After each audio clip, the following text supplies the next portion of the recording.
If Xi were here, I would tell him thank you. Like, thank you, my friend, because we would have never started dating if it wasn't for the China threat, right? And I think it's, if we're all honest with each other, it is India's growing concern about China that really made it look at the U.S. differently and saying we need a global partner to help. But I think what we have discovered is actually not really about China. It's about that our worldviews and our goals for the world are so linked together that we are really a natural partnership. So we probably should thank the Chinese for being so evil. You're on StratNews Global. I'm Nitin Gokhale, and my guest today is James Carafano, who is counselor to the president of the Heritage Foundation, as well as a senior fellow and well-known face in the seminar circuits in India. He's here for the Raisina dialogue in Delhi, but someone who has also appeared on StratNews Global almost a couple of years ago during COVID time. And it's good to have you back, James. It's a great honor to be back on the show. I love this show, so it's a real thrill. Thank you very much. Thank you. Thank you. Let's start with something which is not currently being discussed, because there's so many things to discuss as far as global affairs are concerned. President Trump has come and upended many long-held beliefs. But let's look at a larger picture of conservative resurgence across the globe, if I may use that term. Why is it happening, and how do you see it? Yeah, that's a great question. Many people say that Trump transformed American politics, which is actually not true. What Trump did is capture a movement, which is really, when we say populist, we normally think of populism in the 20th century terms, this idea of we hate everything that's going on, so we elect this really popular, attractive leader, and they're going to tell us what to do and fix all our problems. That is not the face of modern populism today. Modern populism today is people saying we hate what's going on, and we want people in charge that are going to fix the problems that we want. So it's bottom up, it's not top down. And so they are picking leaders. They're not being attracted to leaders. They're picking leaders that are dealing with really fundamental bread and butter issues. So for example, I go all over the world. Some people call themselves conservatives, center right, classical liberal, BJP, whatever. It's amazing the issues that I hear again and again and again. Energy. Everybody wants reliable, affordable, dependable energy. They don't trust the whole green agenda. They say, what is that going to do for us if we starve to death and we don't have electricity? Woke, the idea that having our own culture destroyed and overturned for us. Immigration and border security. China, lots of different ideas on China, but everybody recognizes that China's growing power creates problems. How do we deal with them? So, and what I would call the good life, which is just that people think I should have the opportunity to benefit from the fruits of my own labor. If I work hard and I achieve something, me and my family and my community should benefit from that. Anti-Semitism and anti-Zionism. I mean, I find people all over the world that say what they're doing to Jews is we're next, right? And lawfare, content suppression, loss of free speech, for political purposes, weaponized to keep our political opponents out of power. So President Trump had a remarkable electoral victory. He broke in every segment of the American voting public. He got more black voters, more Hispanic voters. The only demographic where Harris actually did better than Biden was in rich white voters. Every other part. So this was he won the popular vote, which in the United States for Republicans is very, very difficult. So clearly the U.S. is flipped. I don't know if you've been following news in Canada, but clearly there's a deep conservative liberal divide in Canada. Canadians are conservatives are likely to come back to power. Yes. We see it in Latin America. Argentina is really the tip of the spear. We're getting more conservative governments probably in Chile, parts of Central America. Europe, if every political party in Europe that was conservative worked together, conservatives and everything from center right to the populist, that would actually be a majority of the political voices in Europe today. So even in Africa, where people don't necessarily identify as liberal or conservative, Sure. many of the same issues we care about. So what people don't get is Trump is energizing a global movement because people look at people like Malay and Maloney and Modi and Trump, and they're like, why don't I have a government like that? Why don't I have a government that's actually delivering on the issues that actually are important to voters, instead of being dictated to by government saying, well, you should care about the green agenda. You should care that you can have as many genders as you want. You should care that your children should get to decide what their own sex is. Sure. So the world's changing, and people look like somehow Donald Trump is breaking all the eggs, but all he's doing is making an omelet. With the help of different eggs from different places or different corners of the globe.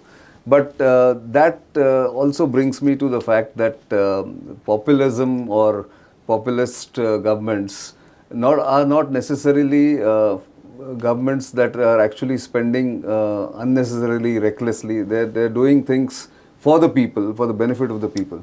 So that brings me to India. Right. You must be watching India, I'm sure, very closely. Prime Minister Modi got a third term, albeit little reduced majority. And do you think these same issues have worked in India also? Oh, absolutely. I totally do. And in many ways, they transcend politics. So if you look at Indian foreign policy, for example, I don't think that Indian foreign policy would turn 180 degrees if another political party rose up, right? That India has to make its place in the world, take responsibility for it. That's, I think, bipartisan. Sure. Even on many of the domestic issues, for example, you have things that don't happen in India that would the rest of the world. The rest of the world has this diversity and equity and inclusion because we have to make everybody feel like the most diverse society in the world is in India. India, right? Exactly. And I think Indians say, well, we don't want any of that stuff because it would actually destroy our country. Because if we start segregating people into different pockets and saying, well, some people have more rights than others, that would undermine everything in the society. So in many ways, India has kind of rejected many of these things. I think in many ways, America and India are such natural partners because what we want to do in the world is actually so similar. It actually often puzzles me that people fret so much about the bilateral relationship, or they get so upset like, oh my God, tariffs are going to destroy the relationship, or H-1B is going to destroy the relationship. And the reality is I've known you a long time. I've done this through 4 presidents now. That's right. Republican and Democrat, and we only go in one direction with U.S.-India, and that's forward. And it's because it's not really about whether it's Donald Trump or Barack Obama. It's about what's in the best interest of our people in the country. And all this populism is doing is accelerating that because it's in the best interest of both our countries to be strong partners together, and therefore that's I think why we just keep moving forward. That also one of the factors that unites India and the United States is probably the China factor. Right. Now, how much does that play a part in the bilateral relationship and foreign policy of both the countries? So it's funny because the last couple of days, every time I get asked that question, I've been saying, if Xi were here, I would tell him thank you. Like, thank you, my friend, because we would have never started dating if it wasn't for the China threat, right? And I think if we're all honest with each other, it is India's growing concern about China that really made it look at the U.S. differently and saying we need a global partner to help. But I think what we have discovered is actually not really about China. It's about that our worldviews and our goals for the world are so linked together that we are really a natural partnership. So we probably should thank the Chinese for being so evil, but the reality is it's like because of them we had a blind date and now we're going to get married. That marriage, I'm sure, will get consummated very soon. But there are naysayers always everywhere. Yeah. How do you see that thinking? I think this is one thing people really don't understand about what emerging American foreign policy. And they want us to either be isolationist, to run and hide the United States, or they want us to be this imperialist power that is there and solves all their problems. And that's, the U.S. is going to do neither of those. In the modern world, no country has the capacity to create a hard sphere of influence. Not even the United States, the richest, most, I would say, powerful country in the world. We can't do it. We can't replicate the Cold War, where the Soviet Union controls half the planet, a third of the planet, and the we can't recreate the British Empire. Nobody can do that. The Chinese can't do it.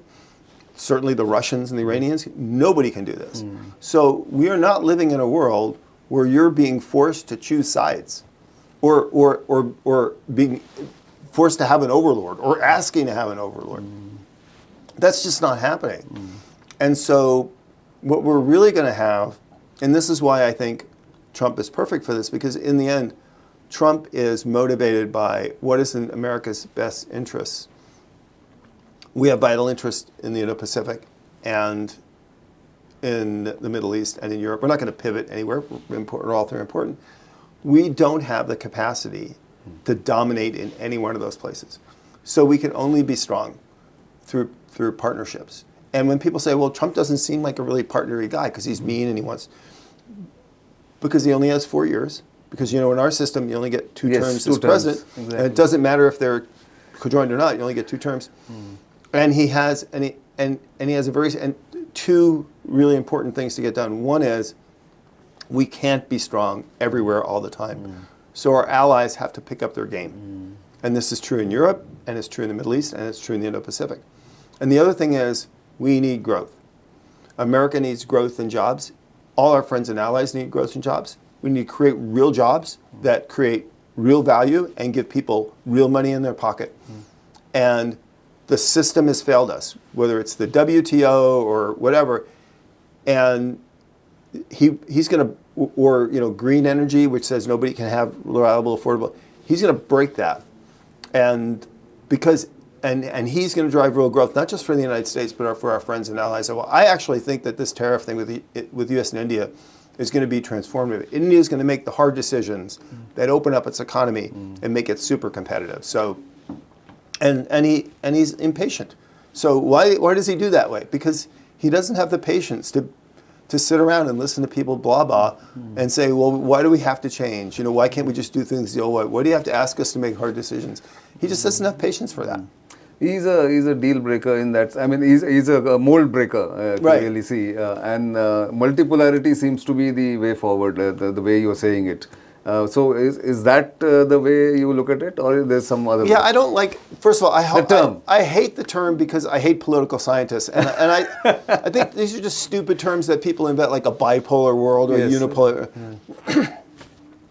I think the way I see the future is really it's the idea that Abe presented when they created the Quad. When we talked about a free and open Indo-Pacific, it's not about a sphere of influence for China or a sphere of influence for the United States or Japan. It's about countries should have access to the commons, access to engage with each other, and people that don't support that, they should be pushed out. So I think where U.S. strategy is going is this should be global, right? So we're going to have a free and Indo-Pacific. We've already embraced that. That should be paired with a free and open Indo-Mediterranean. So this idea of IMEC, for example, which is building additional linkages between the Indo-Pacific through the Middle East to Europe, right? Expanding beyond the Suez Canal.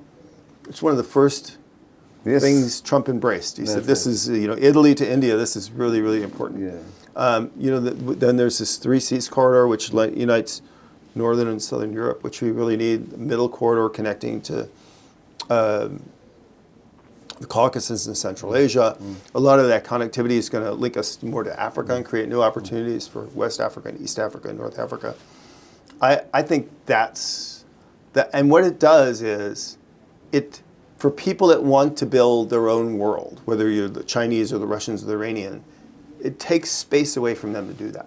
So I think that's the future, and I think India fits into it like a glove, because who benefits from global connectivity more than an Indian, subcontinent sitting in the bridge between the Pacific and the Indo-Pacific? Absolutely, that's true.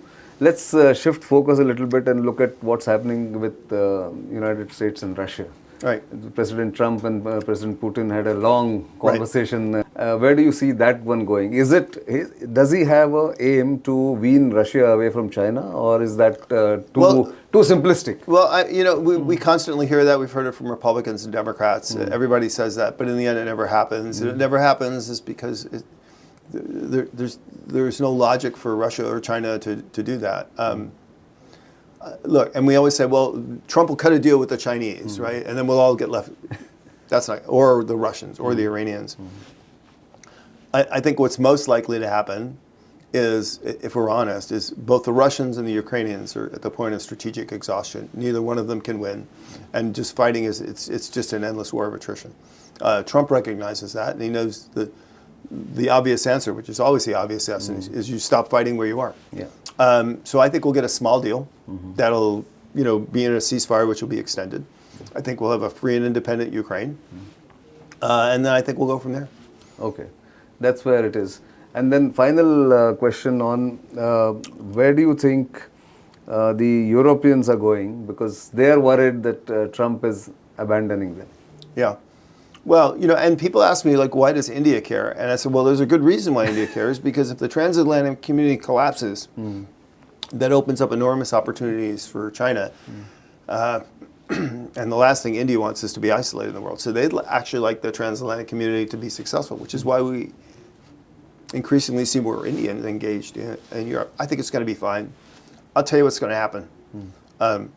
Europe's going to follow the U.S. lead. They're going to build up their defenses, so NATO will be strong. They're going to abandon green energy because it's destroying Europe. They're going to reindustrialize. They're going to adapt a responsible immigration and border security policy.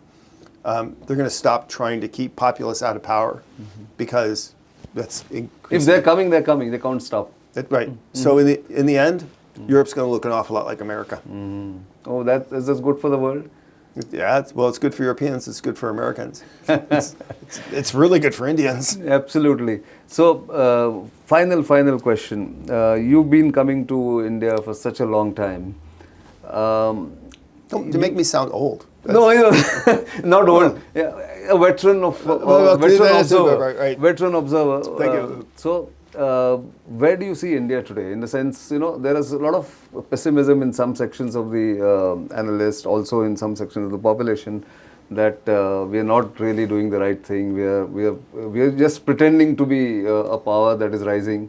Is that something that you get or you observe, or what do you think? Well, I mean, I think the Indian moment is absolutely here. Look, I think we've seen peak China, and it's time for China to be replaced as a manufacturing center in Asia, and the obvious choice for that is India. The obvious, if you're going to move out of China and you want to do big business at scale, the place to do that's going to be India.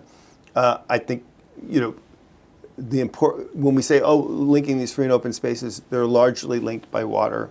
So the reemergence or the emergence of India as an important maritime power, I see that's coming. I see joint cooperation in space, defense cooperation. So I mean, if there was a stock market for countries, I'd invest in India.